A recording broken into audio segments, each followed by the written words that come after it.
Hello everyone, welcome back to our channel. तो आपने पिछले व्लॉग में देखा था कि पतिदेव ने अपने बर्थडे की शुरुआत पास ही के शिव मंदिर में जाकर के आशीर्वाद लेकर के की थी। और आज के व्लॉग में क्या खास रहने वाला है, बने रहिए एंड तक हमारे साथ।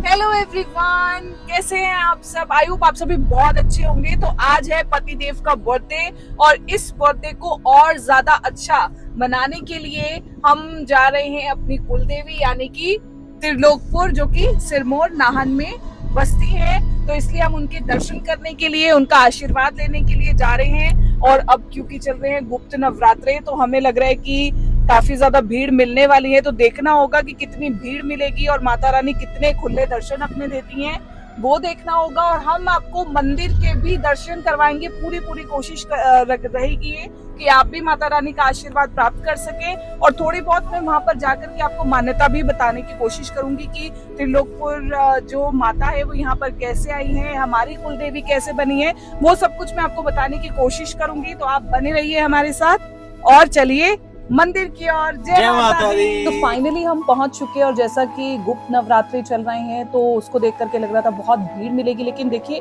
जाने वाले लोगों की, वापस जाने वाले लोगों की जो संख्या है वो ज्यादा है और जो मंदिर जाने वाले लोग हैं वो अब थोड़े ही नजर आ रहे हैं। और जब मैं इस जगह को देखती हूँ तो मुझे अपना बचपन याद आ जाता है, इसलिए कि पहले यहाँ पर इतना सब कुछ खास नहीं था। ये शेड नहीं था, दुकानें भी कच्ची थी, लेकिन अब दुकानें भी पक्की हो गई हैं। और ये आप मंदिर के दर्शन कर लीजिए, अंदर से तो हम दर्शन कराएंगे लेकिन एक बार यहाँ पर भी आप दर्शन कर सकते हैं।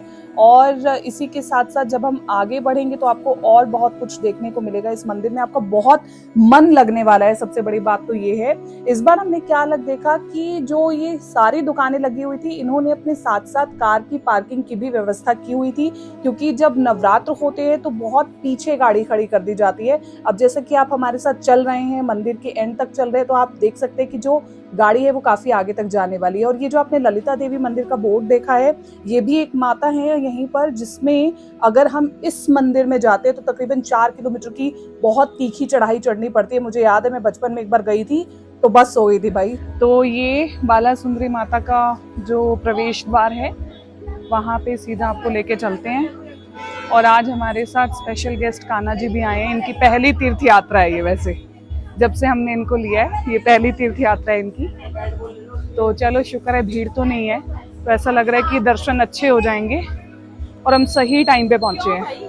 तो मेरी हेल्थ को देखते हुए एक गाड़ी हम पिछले गेट तक ही ले आए थे और अब हम मुख्य द्वार की ओर बढ़ रहे हैं। और भी जो प्रेग्नेंट लेडीज हैं, बुजुर्ग हैं, उनके लिए लिफ्ट की व्यवस्था की गई है, आप उसके माध्यम से भी मंदिर जा सकते हैं। ये है मुख्य द्वार, आप सभी दर्शन कर लीजिए। बस कुछ ही देर में आपको माता रानी के दर्शन होंगे। तो सारे सबसे पहले बोलेंगे बोल बाला सुंदरी माता की जयकारा शेरा वाली दा। तो हम मुख्य मंदिर में प्रवेश कर चुके हैं और आज हम आपको माँ बाला सुंदरी के दर्शन करवाने वाले हैं। और इस त्रिलोकपुर धाम की अगर मैं बात करूं तो ये उत्तरी भारत के प्रसिद्ध शक्तिपीठों में से एक है। और हर साल यहाँ पर श्रद्धालुओं का तांता लगा रहता है, बहुत भीड़ होती है यहाँ पर। विशेषकर जब हम नवरात्रों की बात करते हैं, चैत्र के नवरात्र में, तो यहाँ पर ये समझ लीजिए कि मंदिर के प्रांगण में पैर रखने तक की जगह नहीं होती। और इसलिए ये कॉरिडोर टाइप बनाया है, ग्रिलिंग की गई है ताकि जो भीड़ है उसे मैनेज किया जा सके। और अगर हम बात करें कि ये मंदिर में कहाँ पर स्थित है, तो ये मंदिर हिमाचल के जिला सिरमौर के मुख्यालय नाहन से लगभग 16 किलोमीटर की दूरी पर स्थित है। और इस मंदिर की खास बात यह है कि ये जो माता हैं, माँ बाला सुंदरी, वो नमक की बोरी में आई थी। माना जाता है लाला रामदास नाम के व्यापारी 1573 में उत्तर प्रदेश के देवबंद से त्रिलोकपुर नमक की बोरी बेचा करते थे और उन्हीं नमक की बोरी में माता रानी यहाँ पर आई हैं। यहाँ पर कैसे स्थापित हुई हैं, ये बाकी की कथा आपको दर्शनों के बाद सुनाएंगे। जयकारा शेरा वाली दा, बोल साचे दरबार की जय।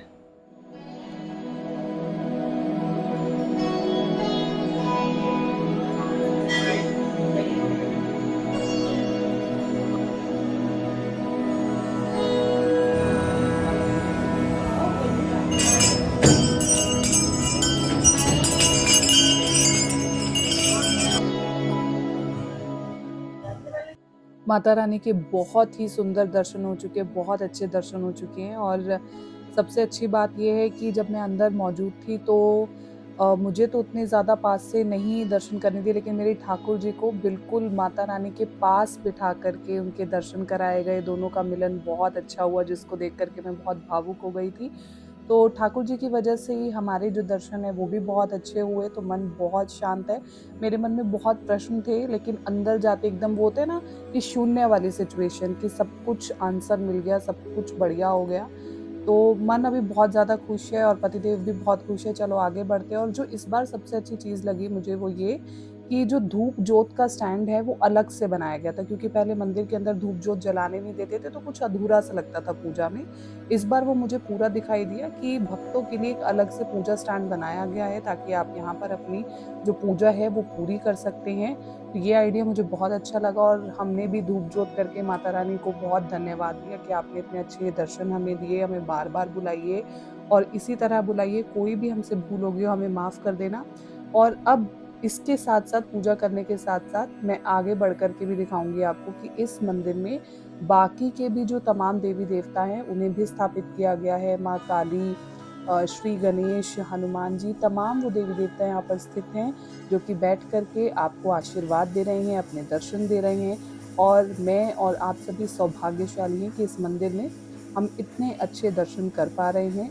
और मेरी कोशिश यही रहती है कि मैं आप सभी को उतने ही अच्छे दर्शन करवा पाऊँ जितने कि मैंने सौभाग्यशाली होकर के यहाँ पर प्राप्त किए हैं। मंदिर के प्रांगण में अभी हम घूमते हुए आपको जल्द ही यहाँ पर कथा भी बताने वाले हैं। संकीर्तन चल रहा है और बहुत आनंद आ रहा है। तिलक लगा रहे माता का संकीर्तन हो रहा है, कीर्तन हो रहा है। हमें पहले उसमें लेके चलते हैं ताकि आपको भी आनंद आए, आप भी माता की भेंटें सुने और आपका भी मन शांत हो। तो ये मैं चाहती हूँ, चलो आके देखते हैं कैसा माता का कीर्तन हो रहा है। तो कथा में मैंने अभी तक आपको बताया कि लाला रामदास नाम के व्यापारी की नमक की बोरी से ही माता रानी की पिंडी निकली थी। दरअसल त्रिलोकपुर में पीपल के वृक्ष के नीचे उसकी दुकान हुआ करती थी, और उन्होंने देवबंद से लाया तमाम नमक दुकान में डाल दिया और बेचते गए, मगर नमक तो खत्म होने का नाम ही नहीं ले रहा था। लाला जी उस पीपल के वृक्ष को हर रोज सुबह जल देकर उसकी पूजा करते थे। उन्होंने नमक बेचकर बहुत पैसा कमाया, लेकिन वो एक दिन चिंता में पड़ गए कि नमक तो खत्म ही नहीं हो रहा। माँ ने खुश होकर रात को लाला जी के सपने में आकर दर्शन दिए और कहा कि मैं तुम्हारे भक्ति भाव से अति खुश हूँ। मैं यहाँ पीपल के वृक्ष के नीचे पिंडी रूप में स्थापित हो गई हूँ और तुम मेरा यहाँ पर भवन बनवाओ। लाला जी को अब भवन निर्माण की चिंता सताने लगी। उसने फिर माता की आराधना की और उनसे कहा कि इतने बड़े भवन निर्माण के लिए मेरे पास सुविधाओं व पैसों का अभाव है। आपसे एक विनती है कि आप सिरमौर के महाराजा को भवन निर्माण का आदेश दें। माँ ने अपने भक्त की पुकार सुन ली और उस समय सिरमौर के राजा प्रदीप प्रकाश को सोते समय स्वप्न में दर्शन देकर भवन निर्माण का आदेश दिया गया, और उसके बाद ही यहाँ पर भवन का निर्माण किया गया है। तभी से यहाँ पर बड़ी संख्या में श्रद्धालु आते हैं और जो भी मनोकामना होती है वो यहाँ पर पूरी होती है। तो यहाँ पर मुंडन संस्कार भी होता है और नवविवाहित जोड़े भी आशीर्वाद लेने के लिए आते हैं। और इस मंदिर से जुड़ी हुई एक दिलचस्प किस्सा मैं आपको जरूर बताना चाहूंगी, जो मेरे बचपन से जुड़ा हुआ है। अब हम यज्ञशाला की ओर बढ़ रहे हैं और यहाँ पर है एक माता रानी का शेर, और इस शेर को देख करके कहा जाता था कि अगर बच्चे इसके नीचे से निकलेंगे तो जो आप मन में सोच रहे हैं वो पूरा होगा। और हम लाइन से लग जाते थे, लेकिन अब इसे बंद कर दिया गया है। और तकरीबन मंदिर में आए हुए हमें 1 घंटे से ज्यादा हो गया, लेकिन अभी भी सच मानो कि जाने का बिल्कुल मन नहीं है। लेकिन दिन ढलने लगा है तो फिर हम सोच रहे हैं कि हमें थोड़ा सेफ जर्नी करनी चाहिए। तो बहुत अच्छे दर्शन हुए और पतिदेव का बहुत मन था कि ये बर्थडे मेरा बहुत स्पेशल हो। तो हम दोनों ने प्लान बनाया कि क्यों ना हम माता बाला सुंदरी के दर्शन कर ले, और माता बाला सुंदरी के बहुत अच्छे दर्शन हुए हैं। और ये जो हमारी वीडियो है ये हमारी तमाम उन जो हमारी तमाम यात्राएं रही हैं, धार्मिक प्लेस रहे हैं, उस वाली प्लेलिस्ट में जाने वाली है। तो आप उसमें भी जाकर के और भी हमारी मंदिर की वीडियोस को देखें और बहुत हमें प्यार दीजिए। अब आगे देखते हैं कि पतिदेव का बर्थडे हम आगे कैसे सेलिब्रेट करते हैं। लेकिन ये बर्थडे तो मैं सच में, मुझे ऐसा लग रहा है कि बर्थडे कंप्लीट हो गया है और पतिदेव बहुत एक्साइटेड है। ये मुझे बहुत अच्छा लग रहा है। तो चलिए अब चलते हैं घर की ओर। माता के दर्शन तो हो चुके, लेकिन कहते हैं जब तक ध्यानु भगत के दर्शन ना करें तब तक आपकी यात्रा पूरी नहीं होती, और इसलिए हमने यहाँ पर ध्यानु भगत जी के भी दर्शन करे। बहुत अच्छे दर्शन हुए। लेकिन इस बीच मुझे आ गया आद्विक का कॉल कि चाची जी जल्दी से घर पे पहुंचो, क्योंकि मेरा केक भी पहुंच चुका है और इसलिए आपको वो भी कट करना है। तो आगे पतिदेव का बर्थडे कैसा रहा है वो अब आप देखिए आगे। To you. Happy birthday ठंडा हो to गया। you. May God bless you. May God bless you. Happy birthday dear चाचू जी. Hip hip. Hooray!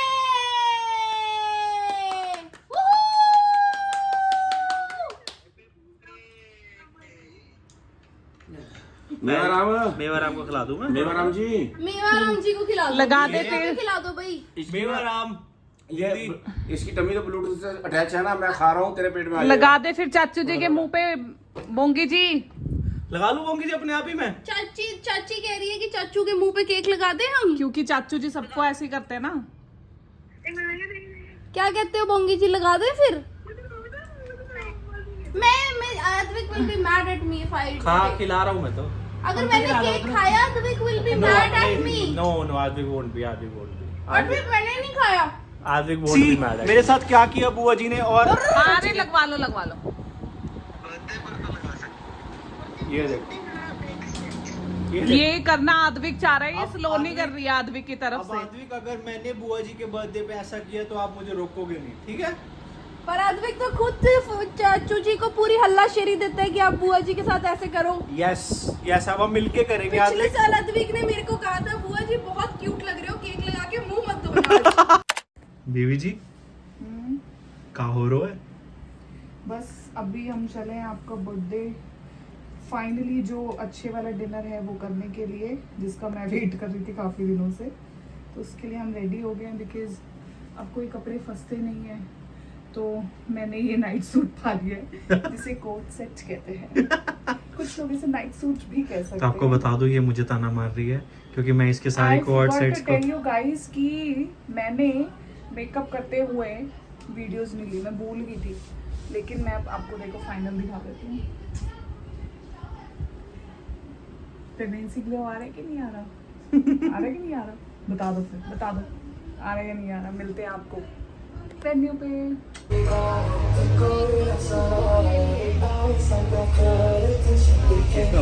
चाचू जी कैसा लगा फिर केक?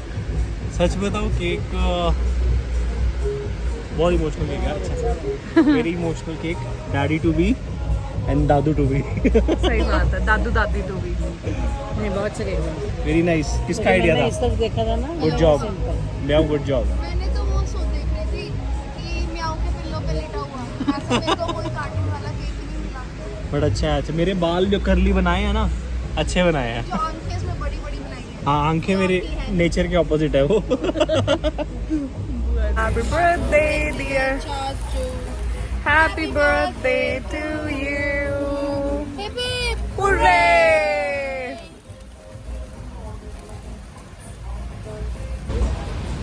थोड़ा इतना नहीं, इतना नहीं। थोड़ा हाथ से खिला दो।